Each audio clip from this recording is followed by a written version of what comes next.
Astaghfirullah. Bismillahirrahmanirrahim. Assalamualaikum warahmatullahi wabarakatuh. Waalaikumsalam. Alhamdulillah wassalatu wassalamu ala Rasulillah wa ala alihi wa sahbihi wa mawalah wa la hawla wa la quwata illa billahi wa ba'du. Alhamdulillah, di malam hari ini kembali kita bisa duduk di Masjid Al-Fajri.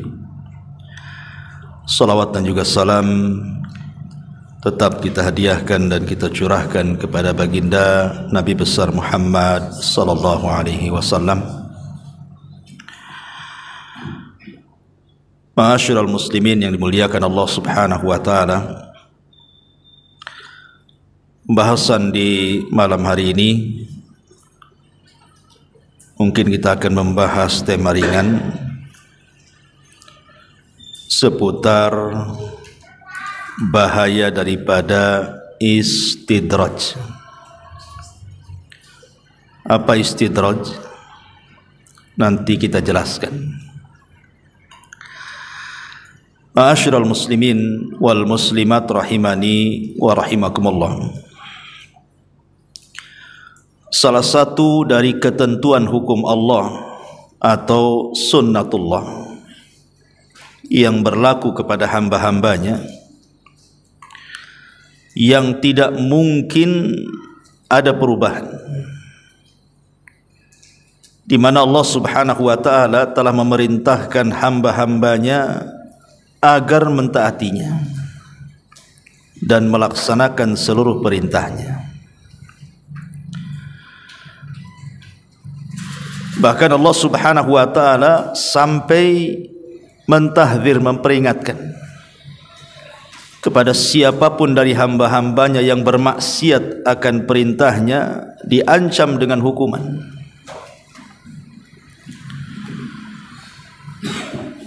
Akan tetapi ada pula di antara hamba-hamba Allah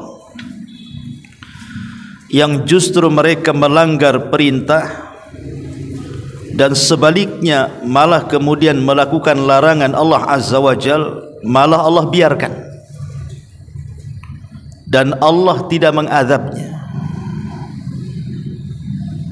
Tentu bukan berarti Allah Subhanahu wa taala memberikan kesenangan secara mutlak kepada orang tersebut. Maknanya Allah biarkan itu sampai pada waktunya Allah Azza wa Jalla akan mengazabnya. Itulah yang disebut dengan istidraj namanya. Sengaja berada di atas kenikmatan padahal dia ahli maksiat, kemudian Allah memperpanjang usianya dan seolah-olah tidak tertimpa penyakit. Allah lancarkan rizkinya padahal tidak pernah salat dan begitu seterusnya. Tetapi dia tidak sadar bahwa satu hari kelak Allah Subhanahu wa taala akan mengazabnya. Inilah pembahasan kita tentang bahaya istidraj. Ma'asyiral muslimin wal muslimat rahimani wa rahimakumullah. Dalam sebuah hadis yang dikeluarkan oleh Imam At-Tirmidzi, Nabi sallallahu alaihi wasallam mengatakan, "Ma yazalul bala bil mu'mini wal mu'minati fi nafsihi wa waladihi wa malihi hatta yalqallah ta'ala wa ma alaihi khati'ah." Cobaan akan senantiasa menimpa seorang mukmin, baik laki-laki ataupun perempuan, baik terhadap jiwanya, baik kepada anak-anaknya ataupun hartanya, sehingga dia berjumpa dengan Allah dalam keadaan tidak memiliki dosa. Hadis ini ada beberapa faedah. Satu, bahwa ujian itu merupakan sunnatullah yang akan berlaku kepada seluruh hambanya. tidak pandang bulu apakah dia laki-laki atau perempuan. Kemudian yang kedua, seseorang yang telah menyatakan dirinya beriman kepada Allah Azza wa Jal pasti akan diuji. Karena Allah yang mengatakan ahasiban nas an yutraku an yaqulu amanna wa hum la yuftanun. Apakah manusia mengira bahwa mereka akan dibiarkan begitu saja setelah mengucapkan kami beriman, sementara mereka tidak mendapatkan ujian? Tentu tidak. Siapapun yang menyatakan beriman kepada Allah pasti diuji. Dan ujian itu yang ketiga bermacam-macam. Ada kalanya berkaitan dengan dirinya, dengan kesehatannya, dengan ekonominya, ataupun dengan keluarganya, atau dengan hartanya. Masalahnya, ada orang yang tidak pernah diuji. Jadi ada orang-orang itu yang tidak pernah diuji, dibiarkan oleh Allah Azza wa Jalla. Padahal mereka tidak sholat, mereka tidak puasa, mereka tidak zakat, mereka tidak haji, mereka bakhil, bahkan mereka maksiat lagi. Mungkin di antara mereka berzina, di antara mereka minum khamar, di antara mereka berjudi, atau mungkin melakukan yang lebih daripada itu dari kesyirikan dan kekufuran. Tapi Allah tidak uji. Inilah yang disebut dengan apa? Istidraj. Dibiarkan oleh Allah Subhanahu wa ta'ala sampai kelak pada waktunya Allah cabut kenikmatannya. Yang ingin saya katakan, kalau seandainya kita diberikan oleh Allah Azza wa Jalla kesehatan, padahal kita tidak pernah beribadah, atau Allah Subhanahu wa ta'ala berikan kita kesenangan, harta melimpah, rizki mudah dicari, padahal kita tidak pernah sholat, ataupun Allah memberikan kekayaan padahal kita bakhil, hati-hati. Orang yang seperti ini Allah cabut rahmatnya. Orang seperti ini sudah dicabut rahmatnya oleh Allah Azza wa Jalla. Karena ada sebuah hadis Nabi SAW mengatakan, "Idza ra'aitallaha yu'til abna binad dunya ala ma'asihi ala ma yuhibbuhu fa innama huwa istidrajun."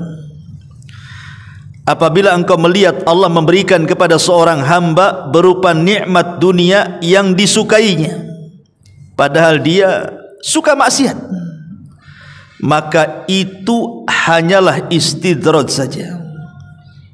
Kemudian Nabi membacakan surah Al-An'am ayat 44 sampai 45. Falamma nasu ma dzukkiru bihi fatahna alaihim abwaba kulli syai'in hatta idza farihu bima utu akhadnahum baghtatan fa idza hum mublisun.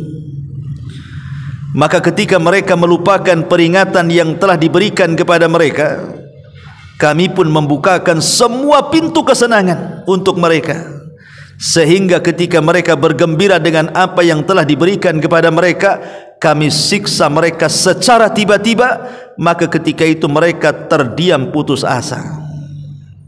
Lihat ayat ini. Kalau kita tidak pernah diuji oleh Allah Subhanahu wa ta'ala, hati-hati.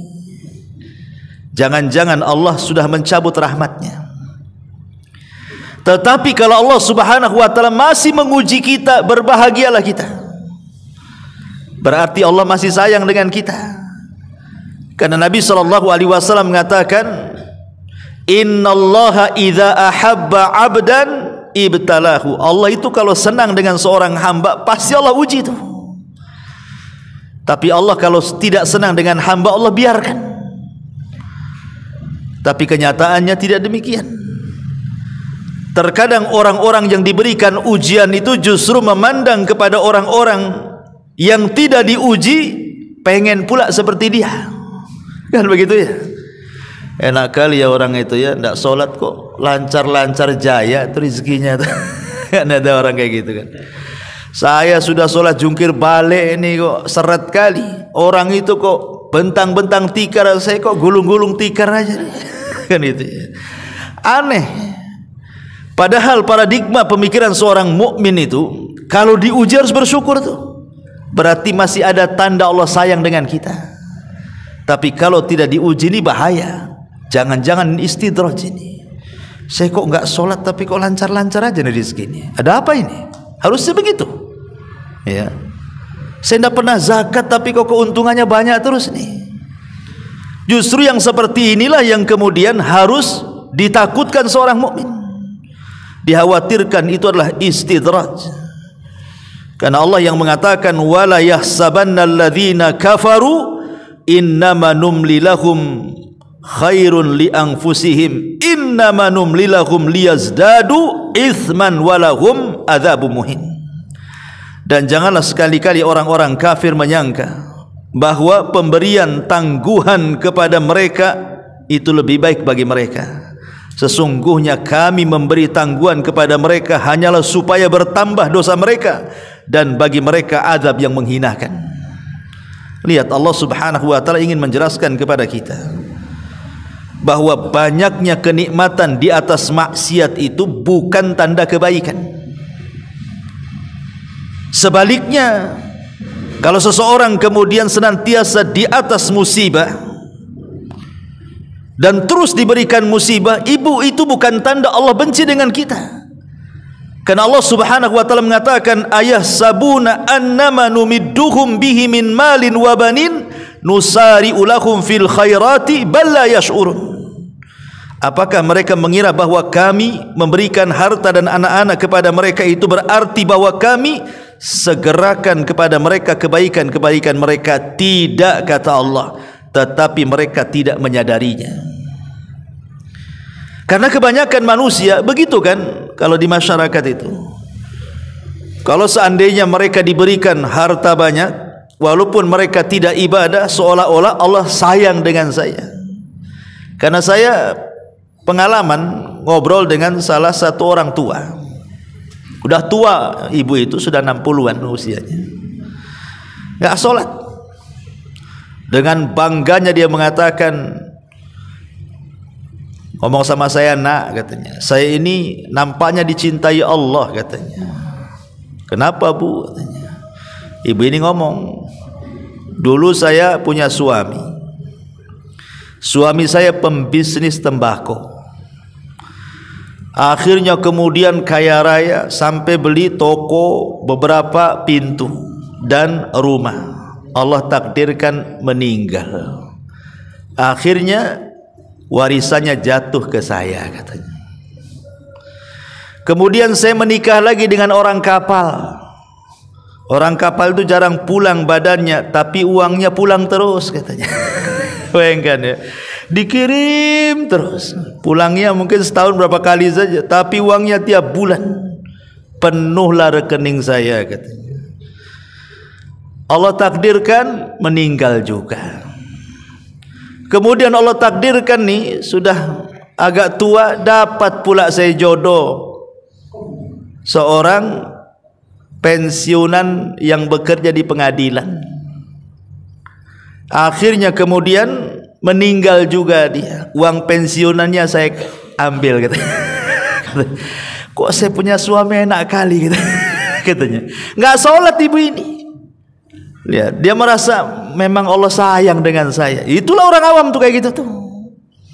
Ya. Seolah-olah itu adalah sayangnya Allah kepada dia. Karena sepanjang hidupnya itu pikiran dia seolah-olah yang menyenangkan hidupnya itu hanya harta dan harta saja. Dia tidak sadar kalau itu istidraj itu. Dia tidak sadar. Boleh jadi istidraj itu Allah sengaja sampai dia betul-betul puas, bertambah dosanya. Ketika itu dia merasakan bagaimana Allah mengadabnya saat sakaratul maut itu. Kadang-kadang dia bisa berhari-hari koma, dibuat Allah sakit luar biasa. Itu di dunia tuh. Bagaimana di akhirat? Ya, jadi istidraj ini mengerikan. Baik, kita akan bentangkan sedikit soal istidraj ini. Secara bahasa, istidraj itu apa? Istidraj itu diambil dari kata daraja. Dan daraja itu berarti naik dari satu tangga ke tangga berikutnya. Ya, jadi darajah itu tangga bahasa kitanya. Kalau antum naik ke tangga kan ada bordesnya terus naik ke atas tuh. Itu disebut daraj namanya. Jadi naik dari satu tingkat ke tingkatan berikutnya dalam bahasa Arab disebut daraj. Adapun secara istilah istidraj itu sebagian ulama mengatakan jadi Allah Subhanahu wa taala sengaja memenuhi kebutuhan seorang hamba dari waktu ke waktu hingga penghujung usianya untuk diganti dengan bencana dan siksa dari Allah Azza wa Jalla. Jadi sengaja apapun yang diinginkannya Allah kasih. Dia ingin rumah Allah kasih, ingin kendaraan Allah kasih, bisnisnya lancar jaya Allah kasih. Terus sampai akhirnya di masa tuanya disitulah Allah kirimkan bencananya saat kematiannya. Boleh jadi Allah wafatkan su'ul khatimah, naudzubillah. Ataupun sebagian ulama mengatakan yang dimaksud istidraj adalah Allah Ta'ala memberikan kepada hamba apa saja yang diinginkan di dunia untuk menambah penyimpangannya, kesesatannya, kebodohannya dan pembangkangannya kepada Allah sehingga setiap hari semakin jauh dari Allah Subhanahu wa taala. Itulah makna daripada surah Al-A'raf ayat 182, walladzina kadzdzabu bi ayatina sanastadrijuhum min haitsu la ya'lamun. Dan orang-orang yang mendustakan ayat-ayat kami, nanti kami akan menarik mereka dengan berangsur-angsur kepada kebinasaan. Maksudnya istidraj dengan cara yang mereka tidak mengetahuinya. Allah sengaja biarkan itu sampai pada waktunya Allah Subhanahu wa taala akan azab mereka. Pertanyaannya, lalu apa hikmahnya? Kenapa Allah Subhanahu wa taala melakukan istidraj ini kepada hamba-hambanya? Kenapa Allah biarkan orang maksiat malah Allah kasih kenikmatan? Kenapa Allah biarkan itu? Apa hikmah di balik Allah membiarkan orang-orang seperti ini justru diberikan oleh Allah Azza wa Jalla di atas kenikmatan? Ulama mengatakan yang pertama, Allah sengaja membiarkan orang-orang seperti itu untuk memberikan waktu mau bertobat atau tidak. Sengaja tuh. Kadang-kadang dia bermaksiat terus kepada Allah, tetapi rizkinya lancar terus untuk kemaksiatannya itu. Terkadang badannya sehat terus padahal tidak pernah ibadah kepada Allah Azza wa Jalla, tidak ada penyakit sikit pun gitu kan, sehat aja badannya. Sengaja Allah biarkan seperti itu, maksudnya Allah memberikan tenggang waktu. Mau tobat tidak? Ya. Ma'asyiral muslimin yang dimuliakan Allah Azza wa Jalla. Yang kedua, di antara hikmahnya, sengaja Allah Subhanahu wa taala menambahkan dosa yang berlipat ganda. Sebagaimana Allah Subhanahu wa taala katakan tadi dalam surah Al-Imran ayat 178 kan?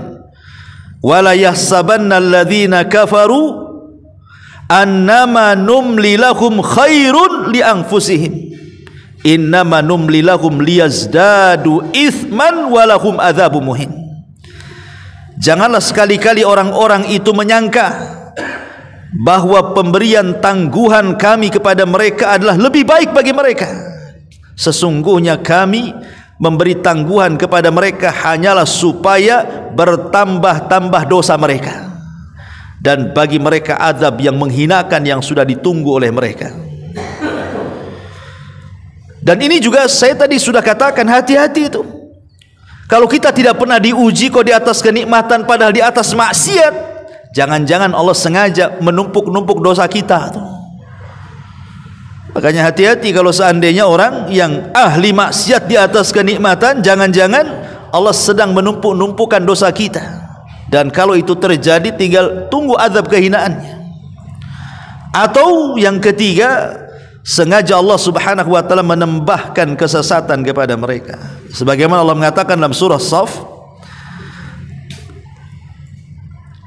Allah mengatakan Wa idh qala Musa liqaumihi, wa idh qala Musa liqaumi, As-Saff, dalam surat As-Saff ayat 5, ya qaumi lima tu'dhunani wa qad ta'lamuna anni rasulullah ilaikum falamma zagu azagallahu qulubuhum falamma zagu azagallahu qulubahum wallahu la yahdil qaumal fasikin. Dan ingatlah ketika Musa berkata kepada kaumnya, hei kaumku, mengapa kamu menyakitiku sedangkan kamu mengetahui bahawa sesungguhnya aku adalah utusan Allah kepada kalian. Maka tatkala mereka berpaling dari kebenaran, Allah memalingkan hati mereka dan Allah tidak memberikan petunjuk kepada orang-orang fasik. Maknanya Allah itu akan mengikuti selera kita. Kalau kita berpaling, Allah palingkan sekalian. Kalau kita mencari hidayah, Allah kasih petunjuk tu. Kita tinggal milih tu. Wahadainahu najdain, kami pilih kau dua jalan. Ni jalan ke neraka, ni jalan ke surga. Ni jalan ke hidayah, ni jalan kesesatan. Tinggal milih saja. Kalau kita memilih jalan kesesatan, falamma zagu azagallah nuwallihi ma tawalla, kami akan palingkan kemana dia berpaling. Tetapi kalau kita memilih jalan surga, wa man yujahidu fina lanahdiyannahum subulana, kalau kita sungguh-sungguh mencari hidayah, Allah kasih jalan hidayah, ni jalannya. Makanya Rasul mengatakan apa? Man yuridillahu khairan yufaqihu fid din. Siapa yang ingin mencari kebaikan, Allah cerdaskan tu agamanya. Ya. Ma'asyiral muslimin wal muslimat rahimani wa rahimakumullah. Adapun bentuk-bentuk istidraj ini harus dipahami supaya kita tidak termasuk. Seperti apalah bentuk-bentuk istidraj itu? Yang pertama, dibukakan berbagai kenikmatan kepada dia. Apapun yang ia inginkan dari kenikmatan dunia dibentangkan di hadapannya. Ingin rumah dikasih rumah, ingin kendaraan dikasih kendaraan, ingin usaha dilancarkan usahanya. Pokoknya apapun yang dia inginkan dari kenikmatan dunia selalu dikabulkan. Entah bagaimana caranya Allah Subhanahu wa taala mengabulkannya. Dan ini hati-hati. Kalau setiap keinginan kita di dunia Allah kabulkan, sementara kita di atas kemaksiatan, hati-hati, ini istidraj. Karena Allah yang mengatakan falamma nasu ma dzukkiru bihi fatahna alaihim abwaaba kulli syai'in. Maka tatkala mereka melupakan peringatan yang telah diberikan kepada mereka, kami pun membuka semua pintu kesenangan. Dibukanya pintu kesenangan kepada kita itu. Apapun yang kita inginkan Allah kasih. Tetapi hatta idza farihu bima utu, sehingga apabila mereka bergembira dengan pemberian Allah, apa kata Allah? Akhadnahum baghtatan fa idzahum mublisun. Tiba-tiba Allah Subhanahu wa taala menyiksa mereka secara tiba-tiba dan mereka pun terdiam putus asa, maknanya tidak sempat tobat keburu mati. Nah, ini kan bahaya nih. Ya, ini yang pertama, dibukakan berbagai macam nikmat. Kemudian yang kedua, dipanjangkan umurnya. Ya. Itu yang suka sholat 60 tahun dah mati. Itu tidak pernah sholat 100 tahun tak mati-mati itu. Nah, ini hati-hati nih. Ya. Bukan berarti kemudian panjang usia orang yang ahli maksiat itu berarti dia baik kan gitu. Karena Rasul mengatakan apa? Sebaik-baik manusia itu man tala umruhu wa hasuna amaluhu, kan begitu. Sebaik-baik manusia itu yang panjang umurnya, baik pula amalannya. Berarti seburuk-buruk manusia itu yang panjang umurnya, jelek pula amalannya. Berarti orang yang dipanjangkan usia tapi dia tidak ibadah, hati-hati, itu istidraj itu. Makin bertambah usia makin banyak dosanya nanti. Ya. Makanya Allah Subhanahu wa taala berfirman dalam surah Al-Anbiya, Allah mengatakan kul man yaklaukum bil laili wan nahar minar rahman bal hum an dzikri rabbihim mu'ridun am lahum alihatun tamna'uhum min dunina la yastati'una nasra anfusihim walahum minna yushabun bal matta'na haula'i wa aba'ahum hatta tala alaihimul umur afala yarawna anna na'til arda nankusuha min atrafiha afahumul ghalibun. Allah mengatakan dalam surah Al-Anbiya ayat 41 sampai 44, katakanlah wahai Muhammad, siapakah yang dapat memelihara kamu di waktu malam dan siang hari? Maksudnya dari azab Allah Azza wa Jalla yang Maha Pemurah. Sebenarnya mereka adalah orang-orang yang berpaling mengingat Tuhan mereka. Atau adakah mereka mempunyai Tuhan-Tuhan yang dapat memelihara mereka dari azab kami? Tuhan-Tuhan itu tidak sanggup menolong diri mereka sendiri dan tidak pula mampu melindungi dari azab kami. Sebenarnya di sini syahidnya, kami telah memberi mereka dan bapak-bapak mereka kenikmatan hidup di dunia hingga panjanglah umur mereka. Maka apakah mereka tidak melihat bahwasannya kami mendatangi negeri kafir, lalu kami kurangi luasnya dari segala penjurunya? Maka apakah mereka mampu menang melawan Allah Azza wa Jalla? Tentu tidak. Jadi syahidnya di sini Allah sudah panjangkan umurnya tuh. Ini nikmat kan? Makanya Allah Subhanahu wa taala katakan apa? Awalam nu'ammirkum ma yatadzakkaru fihi man tadzakkarkan itu. Tidakkah aku sudah kasih usia panjang kepadamu tuh untuk mengingat Allah Subhanahu wa taala, dan telah Allah utus kepada kalian pemberi peringatan. Sebagian para ulama mengatakan bahwa ayat ini adalah tanbih, peringatan kepada orang-orang yang usia 40 tahun ke atas. Kalau usia 40 tahun ke atas, ikhwan, dia belum bertobat, maka susah bertobat sampai kematian.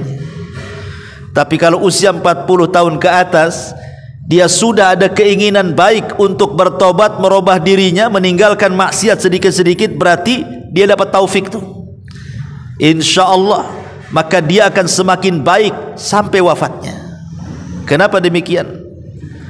Karena usia 40 tahun itu hampir semua kenikmatan Allah sudah Allah kasih tuh. Rata-rata usia 40 tahun itu sudah punya rumah walaupun ngontrak, sudah punya istri, sudah punya anak, sudah punya pekerjaan, cara berfikirnya sudah dewasa. Akhirnya artinya separuh besar nikmat Allah itu sudah Allah berikan. Artinya kalau seandainya kemudian separuh lebih nikmat Allah sudah Allah berikan dan Allah karuniakan kepadanya, kok tidak berfikir bahwa itu semua pemberian dari Allah? Celaka dia. Makanya usia-usia 40 tahun itu menentukan baik buruknya ketika di masa tuanya. Hati-hati ya. Karena usia umat Islam ini juga tak panjang, antara 60 sampai 70. Siapa antum usianya 60 tuh? Hati-hati, itu lagi OTW tuh. Gitu. Harus lebih bertobat lagi kepada Allah Subhanahu wa taala. Ya. Kemudian juga yang ketiga di antara bentuk-bentuk istidraj adalah penundaan azab. Penundaan siksa dari Allah Azza wa Jalla. Allah tunda tuh siksanya. Bukan berarti kemudian Allah menunda siksanya, dia tidak akan disiksa. Tidak di dunia, di akhirat. Makanya kalau kita melihat tentang surah Al-Buruj, tentang kisah Ashabul Uhdud yang membakar 20.000 orang-orang yang beriman dalam parit api itu, kan tidak dijelaskan bahwa orang-orang yang membakar itu mereka mendapatkan azab di dunia kan. Hanya dikisahkan mereka membakar orang-orang yang beriman karena mereka mengatakan Rabb kami Allah. Kemudian mereka membakar hidup-hidup orang-orang itu. Tapi Allah tidak menjelaskan siksaan mereka di dunia setelah mereka mengazab orang-orang dengan cara membakar di atas api kan. Bukan berarti ketika Allah tidak menjelaskan bahwa mereka tidak disiksa di dunia, mereka kemudian melenggang sampai akhirat. Tidak. Di akhirat Allah sudah tunggu dengan azab yang lebih pedih. Tidak di dunia, di akhirat. Dan kita harus yakin ini yang diingkari orang-orang kafir jahiliyah, bahwa tidak ada kehidupan setelah kematian, tidak ada kebangkitan. Kalau itu cara berfikirnya, berarti rugi sekali lah orang-orang yang mereka merasa dizalimi di dunia. Tidak ada keadilan,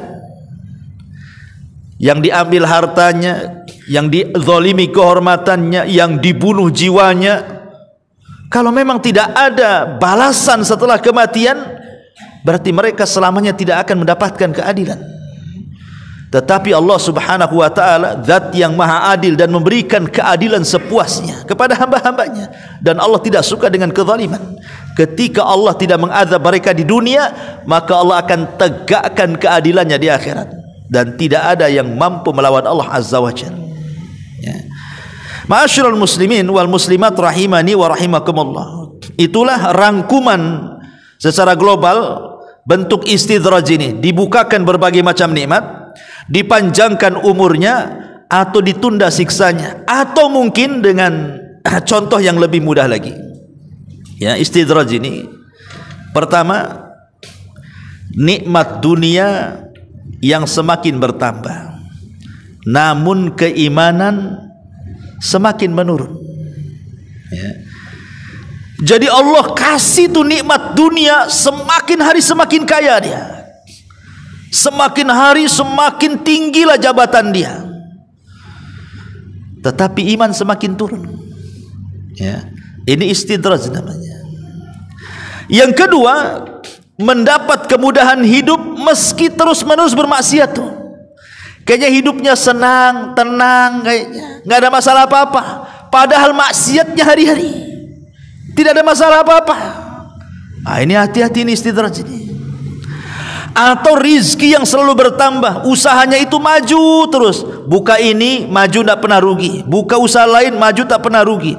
Apapun dia buka selalu untung. Padahal dia lalai dalam beribadah kepada Allah Azza wa Jalla. Ya, hati-hati kalau buka usaha lancar pada lalai beribadah. Nah, ini istidraj ini. Ya. Atau boleh jadi dia semakin kaya padahal kikir. Atau boleh jadi sehat tidak pernah sakit padahal dia sombong. Jadi intinya bahwa kata para ulama, khif min wujudi ihsanihi ilaika wadawami isa'atika ma'ahu an yakuna dhalika istidrajan sanastadrijuhum min haitsu la ya'lamun. Takutlah pada perlakuan baik Allah kepadamu di tengah durhakamu yang terus menerus kepadanya, karena itu bisa jadi sebuah istidraj, seperti firman Allah Azza wa Jal, kami mengistidrajkan mereka dari jalan yang mereka tidak tahu. Di sini nasihat para ulama, takutlah pada perlakuan baik Allah kepadamu. Khif min wujudi ihsanihi ilaika. Takutlah pada perlakuan baik Allah kepadamu, wadawami isa'atika ma'ahu, di tengah-tengah durhakamu yang terus menerus kepada Allah Azza wa Jalla. Jadi kita durhaka kepada Allah terus, tapi Allah berbuat baik terus sama kita. Nah, ini hati-hati. Ini istidraj kata ulama. Seperti Allah Subhanahu wa taala katakan, sanastadrijuhum min haitsu la ya'lamun. Makanya Umar bin Khattab radhiyallahu anhu disebutkan oleh Imam Syafi'i dalam kitab Al-Um, dia senantiasa berdoa kepada Allah Subhanahu wa taala, Allahumma inni a'udzubika minal mustadraj. Ya Allah, aku berlindung kepadamu dari orang-orang yang ditarik dengan berangsur-angsur ke arah kebinasaan. Takut harusnya, ya. Dan contoh-contoh istidraj dalam Al-Qur'an ini banyak. Contoh-contoh yang dicontohkan Allah dalam Al-Qur'an tentang istidraj ini, seperti kisah Qarun. Ya. Qarun itu sebenarnya kalau kita, dan pernah saya ceritakan di sini bagaimana kisah Qarun itu. Qarun ini adalah salah satu percontohan bagaimana Qarun ini diberikan kekayaan luar biasa sampai melupakan dirinya. Ada yang mengatakan Qarun ini munawwar, artinya bahwa dia itu sewaktu belum kaya orang yang dekat dengan Nabi Musa, dan orang yang paling indah bacaan Tauratnya. Jadi Bani Israel ini kalau ingin mendengarkan bacaan Taurat yang indah suka manggil Qarun. Mungkin kalau sekarang ini manggil qori-qori gitu ya. Datanglah kemudian baca Quran di rumahnya dengan suara yang melantun, melengking gitu ya. Qarun itu kalau baca Taurat indah sekali. Diundang kemana-mana oleh Bani Israel untuk membaca Taurat karena keindahan suaranya. Itu waktu miskin tuh, ya. Tetapi ketika kemudian dia meminta kepada Nabi Musa supaya Allah Subhanahu wa taala membukakan kekayaan, kemudian Musa memberikan doa, akhirnya tersingkap Ismul Azam, nama Allah yang agung, dan Qarun pun menguasainya. Mulailah dibentangkan kepada Qarun kekayaan seluas-luasnya, sampai tidak ada manusia paling kaya sepanjang hidup manusia kecuali Qarun.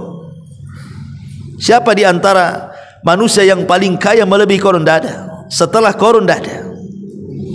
Makanya Qarun diabadikan namanya baik oleh orang-orang Yahudi, baik orang-orang Nasrani ataupun orang Islam. Diceritakan kisahnya. Semua ada kisahnya Qarun tuh, ya. Tapi orang kaya di zaman sekarang mati nggak pernah dikenangkan. Ya lewat begitu saja, nggak pernah dikenang. Sekaya apapun selain Qarun nggak pernah dikenang kematiannya. Tapi Qarun itu dikenang orangnya. Semua kenal Qarun itu. Sampai antum nemu dompet di jalan ini harta Qarun katanya. Padahal dompet orang itu. Dari mana dapat harta Qarun katanya, ya. Ma'asyiral muslimin yang dimuliakan Allah Azza wa Jalla. Tapi lihat bagaimana Allah katakan dalam Quran, inna Qaruna kana min qaumi Musa fabagha alaihim wa atainahu minal kunuz ma inna mafatihahu latanu bil usbati ulil quwwah. Sesungguhnya Qarun adalah termasuk kaum Musa, maka ia berlaku aniaya terhadap mereka, dan kami telah menganugerahkan kepadanya pembendaharaan harta yang kunci-kuncinya sungguh berat dipikul oleh sejumlah orang-orang kuat. Tuh kuncinya tuh, gimana gemboknya, gimana pintunya, gimana gudangnya, gitu maksudnya. Kuncinya. Kalau kita ini bawa kunci kecil, ya kan? Gemboknya seperti apa tuh? Kalau kuncinya saja dipanggul orang banyak tuh. Ma'asyiral muslimin yang dimuliakan Allah Azza wa Jalla. Kemudian Allah mengatakan, idh qala lahu qaumu la tafrah innallaha la yuhibbul farihin. Kemudian kaumnya yang beriman tentunya menasihati Qarun dan mengatakan, janganlah kamu terlalu bangga wahai Qarun. Sesungguhnya Allah tidak menyukai orang-orang yang terlalu membanggakan diri. Jadi Qarun itu sudah dinasihati, ya. Tetapi nasihat itu mental. Kemudian ketika Nabi Musa turun syariat zakat, Nabi Musa mengutus orang untuk mengambil zakatnya Qarun tuh. Tapi apa kata Qarun? Innama utitu min ilmin indi. Sesungguhnya kekayaanku ini karena kecerdasanku. Bukan Musa yang kasih, bukan Tuhan yang kasih, ini karena kecerdasanku nih. Hati-hati nih. Bahasa Qarun ini selalu dipakai orang sekarang. Rupanya Qarun itu akan jadi simbol bahwa akan ada Qarun seperti Qarun ketika mengingkari nikmat Allah Azza wa Jalla. Ya wajar Pak Ustadz, saya kaya, saya kan S1, S2, S3 doktor, ya. Saya tinggi sekolah, masa saya miskin? Ya wajar lah kan gitu. Saya ini insinyur, saya ini pilot, saya ini dokter, saya ini macam-macam. Jadi seolah-olah kekayaan itu didapat dari kecerdasan dan dari titel dia. Dia salah. Banyak orang yang nggak sekolah juga kaya kok. Berarti menunjukkan bahwa kekayaan itu bukan hasil dia dapat, itu wasilah saja. Kekayaan itu datang dari Allah Azza wa Jalla. Lah Qarun ini merasa terlena dengan kekayaannya, sampai pada waktunya Allah Subhanahu wa taala katakan fa khasafna bihi wa bidarihil arda. Kami tenggelamkan si Qarun dan seluruh kekayaan dunianya ke dasar bumi. Itu istidraj namanya, ya. Ma'asyiral muslimin yang dimuliakan Allah Azza wa Jalla. Yang kedua, kisah Fir'aun dan para tokoh-tokoh pembantunya seperti Haman dan yang semacamnya. Disebutkan di dalam surah Yunus ayat 88. Wa qala Musa Rabbana innaka ataita fir'auna wa mala'ahu zinatan wa amwalan fil hayati dunya.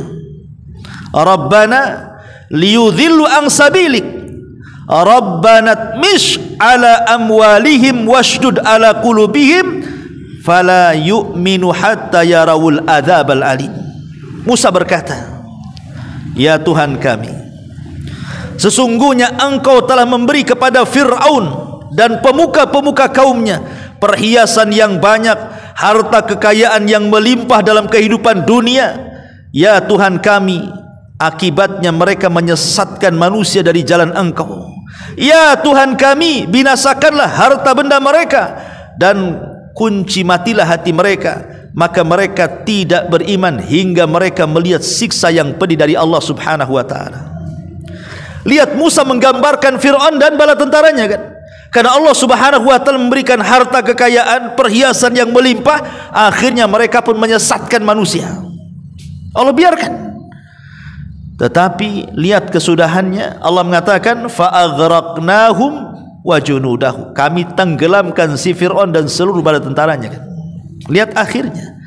Fasiru fil ardi fangduru kaifa kana akibatul mukadzibin. Hendaklah kalian berjalan ke bumi, lihatlah bagaimana akibat para pendusta itu, ya. Ataupun Allah Subhanahu wa taala katakan dalam surah Maryam ayat 77 sampai 80, orang-orang kafir yang terlena dengan harta dan anak-anak, Allah mengatakan, "Afara'aital ladzina kafara bi ayatina wa qala la utayanna malan wa waladan attala al-ghaiba amit taqada am indar rahmani ahda kalla sanaktubu ma yaqul wa namuddu lahu minal adzabi mudda wa namuddu lahu minal adzabi madda wa narithuhu ma yaqulu wa ya'tina farda." Maka apakah kamu telah melihat orang-orang kafir kepada ayat-ayat kami dan ia mengatakan pasti aku akan diberikan harta dan anak-anak? Adakah ia melihat yang gaib, atau ia telah membuat perjanjian di sisi Tuhan yang Maha Pemurah? Sekali-kali tidak. Kami akan menulis apa yang ia katakan, dan benar-benar kami akan memperpanjang azab untuknya, dan kami akan mewarisi apa yang ia katakan, dan ia akan datang kepada kami seorang diri. Ingat, di zaman Nabi ada musuh Nabi itu namanya Al-Walid ibn Mughirah. Al-Walid ibnu Mughirah, ayahanda daripada Khalid ibn Walid. Anaknya luar biasa menjadi pedang Allah, ya, pedang Allah. Tapi bapaknya musuh Nabi itu, bapaknya Khalid itu Al-Walid ibn Mughirah, orangnya kaya. Tidak ada orang kaya melebihi kekayaannya Al-Walid ibn Mughirah di zaman itu. Abu Jahal ini siapa? Ya, masih kaya, sudah kaya, seorang penyair. Dia hafal bukan syair-syair manusia, syair jin dia hafal ya. Al-Walid bin Mughirah itu, ya. Pada awalnya dia tertarik dengan firman Allah Azza wa Jalla yang dibacakan Abu Bakar. Kemudian dia berjumpa dengan Rasul, dia mendengarkan Quran dan dia terlena dengan Quran. Hampir-hampir dia masuk Islam. Tapi dia pun kemudian takut jabatannya hilang, diancam Abu Jahal. Dia takut kalau tidak dihormati lagi oleh orang-orang Quraisy. Akhirnya yang tadinya memuja dan memuji Rasul, kemudian belakangan menghina dan mencaci Rasul. Bukan hanya Rasul, Quran dicaci dia. Dan dia katakan, in hiya illa sihrun yu'thar, in hiya illa kaulun bashar. In hiya illa sihrun yu'thar. Quran itu sihrun yu'thar, itu sihir impor katanya. Jadi Muhammad itu punya guru bukan orang Arab katanya. Itulah mantra-mantranya Quran katanya. Dan Quran itu bukan ucapan wahyu tapi ucapan dia. Lihat, ini kan bahaya. Ya, mengatakan seperti itu. Seperti sekarang ada orang yang mengatakan bahwa Quran itu ucapan Muhammad. Nah, ini bahaya. Sama dengan Al-Walid ini. Ya, qala Rasulullah sallallahu alaihi wasallam fil Qur'anil Karim. Berkata Rasul dalam Quran. Harus dibedakan. Ada Quran, ada hadis qudsi, ada hadis biasa. Kalau Al-Quran qala Allah, titik sampai di sini. Kalau hadis qudsi qala Rasulullah sallallahu alaihi wasallam qala Allahu azza wa jalla, itu hadis qudsi namanya. Kalau hadis biasa qala Rasulullah sallallahu alaihi wasallam. Sudah dipetak-petak itu. Mana hadis qudsi, mana Quran. Ini tidak. Ya. Dia mengatakan bahwa Quran itu ucapan Nabi katanya. Maka ini mengatakan qala Rasulullah fil Qur'anil Karim. Mana ada ulama mengatakan seperti ini? kecuali orang yang mengatakan Al-Quran makhluk. Orang yang mengatakan Al-Quran makhluk ini bukan ada zaman sekarang saja. Kita tidak heran kalau ada yang mengatakan seperti itu, karena pemahaman ini asalnya dari Mu'tazilah, dan Mu'tazilah ini sudah berkembang di zaman bahala. Di zaman siapa? Imam Ahmad. Ketika Khalifah kaum muslimin ketika itu dikuasai oleh Khalifah Ma'mun, dan Ma'mun ini cerdas orangnya. Saking cerdasnya itu akhirnya dia ikut Mu'tazilah tuh, sehingga kemudian memilih Ahmad ibn Abi Du'ab di zaman Khalifah Ma'mun menjadi qadhi, dan dia ulama Mu'tazilah, sementara musuhnya Ahmad ibn Hanbal dan seorang ahli sunnah. Ini Ahmad ibn Abi Du'ab ini mempengaruhi Khalifah Ma'mun supaya akidah Mu'tazilah itu menjadi undang-undang negara, dan Khalifah Ma'mun memaksa rakyatnya untuk ikut akidah Mu'tazilah, kalau tidak ditangkap, dipenjara, dibunuh.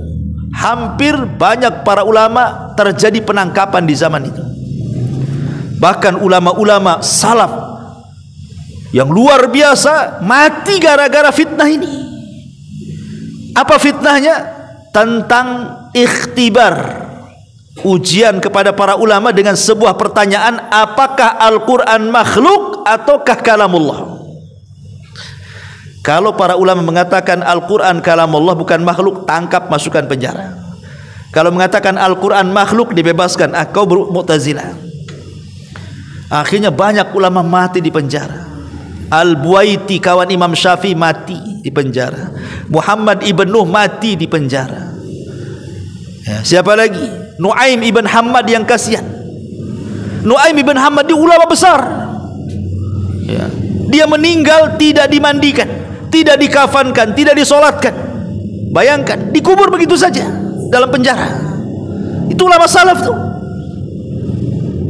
Coba bayangkan, banyak ulama yang meninggal, tapi banyak juga ulama yang menyerah. Akhirnya kemudian mereka pun mentakwil dengan isyarat tangan dan mengatakan bahwa suhuf, Taurat, Zabur, Injil, Quran makhluk. Maksudnya makhluk jarinya supaya tauriah namanya. Dia mengatakan seperti itu. Ya, tetap dia meyakini bahwa suhuf, Taurat, Zabur, Injil, Quran kalamullah, tapi tidak disebut kalamullah. Mereka mengatakan apa? Suhuf, Taurat, Zabur, Injil, Quran makhluk. Maksudnya ini yang makhluk supaya tauriah, supaya tidak ditangkap. Ya, sampai mereka melakukan seperti itu. Yang bertahan ketika itu siapa? Imam Ahmad.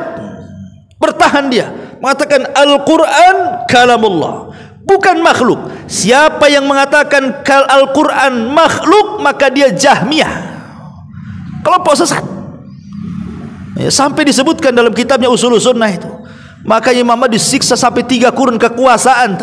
Tapi subhanallah, Islam sudah ditolong oleh 2 manusia, Abu Bakar saat terjadi pemurtatan, dan oleh Imam Ahmad saat manusia dapat ujian tentang Al-Quran makhluk atau tidak. Jadi kalau seandainya di zaman sekarang ada yang mengatakan Al-Quran makhluk dengan mengatakan Quran itu ucapan Nabi, ini kita tidak heran, karena ini akidahnya Mu'tazilah, ya, yang sekarang diadopsi oleh orang-orang liberal.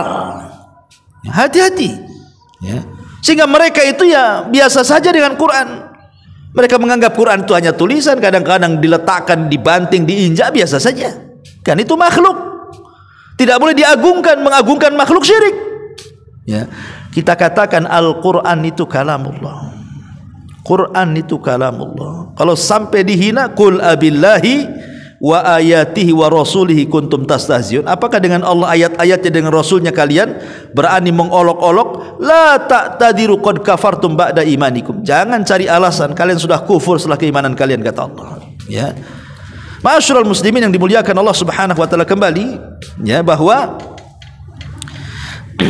Al-Walid ibn Mughirah ini dia sudah tertarik, tetapi kemudian karena takut hilang jabatan, akhirnya kemudian balik lagi dia kepada agama musyriknya, membela orang-orang musyrik. Makanya Allah turunkan surah Al-Mudaththir. Dzarni wa man khalaqtu wahida, tapi di ujung ayat mengatakan apa? Sauslihi saqar. Kami akan masukkan si Walid ke neraka saqar. Tidak di dunia dihukum, di akhirat dia dihukum. Itulah istidraj. Ya. Ma'asyiral muslimin yang dimuliakan Allah Azza wa Jalla. Adapun secara ringkas istidraj itu akan memiliki dua akibat. Akibat di dunia dan akibat di akhirat. Adapun akibat di dunia, tadi saya sudah bacakan ayatnya, surah Al-An'am ayat 44 sampai 45. Falamma nasu ma dzukkiru bi fatahna alaihim abwaba kulli syai' hatta idza farihu bima utu akhadnahum baghtatan fa idzahum mublisun. Maka tatkala mereka melupakan peringatan yang telah diberikan kepada mereka, kami pun membukakan semua pintu kesenangan untuk mereka, sehingga apabila mereka bergembira dengan apa yang mereka diberikan kepada mereka oleh Allah dari kenikmatan, kami siksa mereka dengan tiba-tiba, maka ketika itu mereka terdiam berputus asa. Ini hukuman di dunia, ya, tanpa sadar. Seperti umpamanya tiba-tiba datang tsunami, nggak ada persiapan tobat, mati dia digulung tsunami. Ya. Atau tiba-tiba datang gempa, roboh rumahnya, nggak sempat tobat, karena kerobohan rumah, kepalanya mati, dia ketimpa rumahnya sendiri. Atau tiba-tiba ada banjir, atau tiba-tiba mungkin tidak ada musibah, dia lagi jalan di jalan raya, tahu-tahu ditabrak atau nabrak, kemudian mati. Siapa yang tahu? Ya. Tidak sempat bertobat kepada Allah Azza wa Jalla. Makanya hati-hati. Dari sini kata para ulama, jangan merasa aman dari makar Allah. Jangan pernah merasa aman dari makar Allah. Jangan pernah merasa aman dari azab Allah. Azab Allah itu bisa sekonyong-konyong, karena semua makhluk yang ada di alam semesta itu semua tentara Allah Subhanahu wa taala. Allah tidak tinggal kirim saja, Allah tinggal perintahkan saja. Perintahkan bumi gempa-gempa, perintahkan lautan tsunami-tsunami, perintahkan sungai banjir bandang. Semua tentara Allah di bumi ini. Ya, maka jangan sampai terlena dengan kesenangan. Kemudian yang kedua, akibat tertimpa di akhirat. Apa nasib orang-orang yang istidraj di akhirat? Maka lihat bagaimana Allah mengatakan dalam surah Ghafir ayat 46, An-naru yu'raduna 'alaiha ghuduwa wa 'ashiyya wa yauma taqumus saah adkhilu ala fir'auna asyaddal adzab. Kepada mereka diperlihatkan neraka pada pagi dan petang mereka, dan pada hari terjadinya kiamat, lalu kami malaikat diperintahkan, masuklah hai Fir'aun dan kaumnya ke dalam azab yang sangat keras. Ya. Artinya bahwa orang yang istidraj itu ada hukumannya sendiri di dunia dan ada hukumannya sendiri di akhirat. Dari kesimpulannya bahwa jangan pernah merasa aman dari azab Allah. Jangan. Ya, karena bahaya orang yang merasa aman dari azab atau makar Allah itu, satu, dia akan lalai dari ketaatan. Orang kalau merasa aman dari azab Allah, dia lalai kan. Saya nggak sholat saja, usaha saya lancar jaya kok. Saya nggak ada sholat saja, tak adalah penyakit-penyakit ada. Itu yang suka sholat asam urat terus tuh. Pokoknya kan gitu ya. Ya. Alhamdulillah lah. Kata Ustadz tuh kalau nggak zakat nanti kurang hartanya. Mana ada, saya buka ini buka itu lancar terus kok. Alhamdulillah. Ya katanya. Nah, ini kan merasa aman dari azab Allah namanya. Ini kalau sudah merasa aman dari azab Allah, akhirnya apa? Ghafilan anit ta'ah. Akhirnya dia lalai dari ketaatan kan, karena merasa aman masalahnya. Ya. Ataupun merasa aman dari makar Allah itu, dia tidak menyadari bahwa kemahakuasaan Allah Azza wa Jalla. Dia merasa tidak diawasi oleh Allah Azza wa Jalla. Hilang muraqabahnya. Hilang muraqabah, seolah-olah dia tidak diawasi Allah itu hidupnya tuh. Padahal dia senantiasa 24 jam setiap hentakan detiknya itu diawasi Allah tuh. Orang yang merasa aman dari makar Allah, merasa Allah tidak mengawasi dia. Seolah-olah kalau dia maksiat Allah tak tahu. Seolah-olah kalau dia melakukan penyimpangan itu Allah tak tahu. Padahal Allah tahu dia melakukan maksiat itu, tapi Allah biarkan sengaja sampai pada waktunya Allah azab. Ya, jadi memang Bahaya orang-orang yang merasa aman dari makar Allah, dan itu bagian daripada istidraj. Makanya begini ikhwan, untuk menutupi kajian saya, ingat bahwa kalau kita melihat sejarah sedikit saja tentang pengaruh sebuah dosa, ya. Iblis itu dosanya berapa kali? 1 kali. Jangan salah, iblis itu dosanya 1 kali aja. Apa dosanya iblis? Tidak mau sujud kepada Adam. Itu saja dosanya dia. Ketika Allah Subhanahu wa taala mengatakan, wa idz qala rabbuka lil malaikati isjudu li Adam fasajadu illa iblis. Dan ketika Rabbmu berkata kepada para malaikat, sujud kalian kepada Adam, semua malaikat sujud kecuali iblis. Berarti dosanya iblis cuma 1 kali. Tidak sujud 1 kali kepada Adam atas perintah Allah dalam rangka sujud penghormatan, bukan sujud ibadah. Tapi lihat dampaknya, Allah laknat dia sampai kiamat dibangkitkan. Ya, Allah mengatakan, fakhruj minha fa innaka rajim. Keluar kau dari sorga, kau makhluk yang dilaknat. Makanya kita senantiasa bertawud, a'udzubillahi minasyaitonir rajim. Ku berlindung dari Allah, berlindung kepada dari setan yang terkutuk. Iblis terkutuk sejak tidak sujud kepada Adam 1 kali sampai kiamat dibangkitkan. Bayangkan, maksiat 1 kali dikutuknya sampai kiamat. Kita ini loh, berapa kali tidak sujud? Berapa kali kita tidak sujud? Kita lupa sholat. Mungkin ya sekarang alhamdulillah taubat lah kan. Dulu-dulu antum belum taubat tuh yang gak pernah sholat tuh, kehitung gak antum tuh gak sujud tuh. Alhamdulillah Allah kasih hidayah, kita sekarang takut tidak sholat kan. Tapi dulu waktu masa jahiliyahnya belum bertobat, kita biasa saja tinggalkan sholat kan. Artinya berapa banyak sujud yang kita tinggalkan itu, sujud kepada Allah tuh. Tapi pertanyaannya, kenapa kita tidak dilaknat seperti iblis dilaknat? Maka ini nikmat dari Allah, bersyukur. Jangan sampai kemudian ketika kita tidak sujud, kemudian tidak dilaknat seperti iblis, akhirnya kita tidak sujud terus. Ini bahaya nih.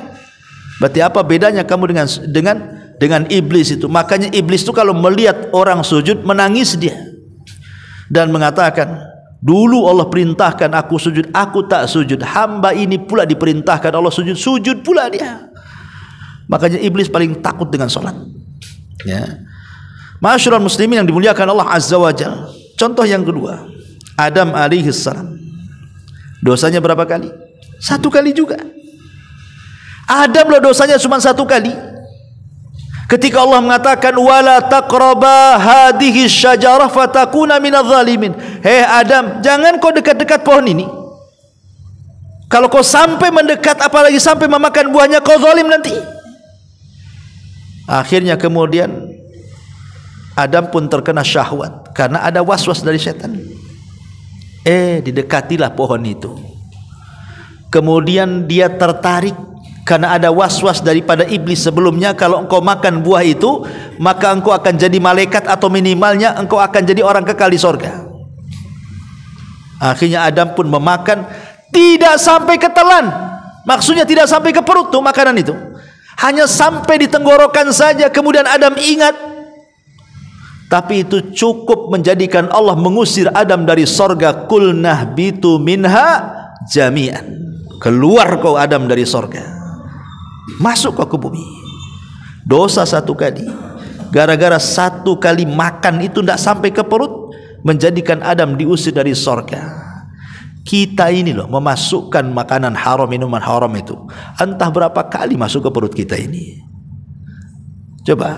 Tapi kita merasa bahwa kita akan menjadi penduduk sorga, ahli sorga. Masya Allah, Adam loh 1 kali salah dikeluarkan dari sorga, kita ribuan kali salah ingin pula masuk sorga. Dari mana pintunya? Ya, Ma'asyiral muslimin yang dimuliakan Allah Azza wa Jalla, di zaman Nabi ada 3 orang tidak ikut perang Tabuk. Salah satunya adalah Ka'ab bin Malik. Karena ketika itu Ka'ab bin Malik ketinggalan pasukan Rasul sudah jauh. Ragu-ragu dia mau nyusul itu, takut gak kesusul. Akhirnya tak jadi berangkat jihad. Maknanya dia ingin berangkat tapi ragu-ragu. Kalau saya berangkat sendiri takut gak kesusul, jadi percuma saja saya jalan akhirnya.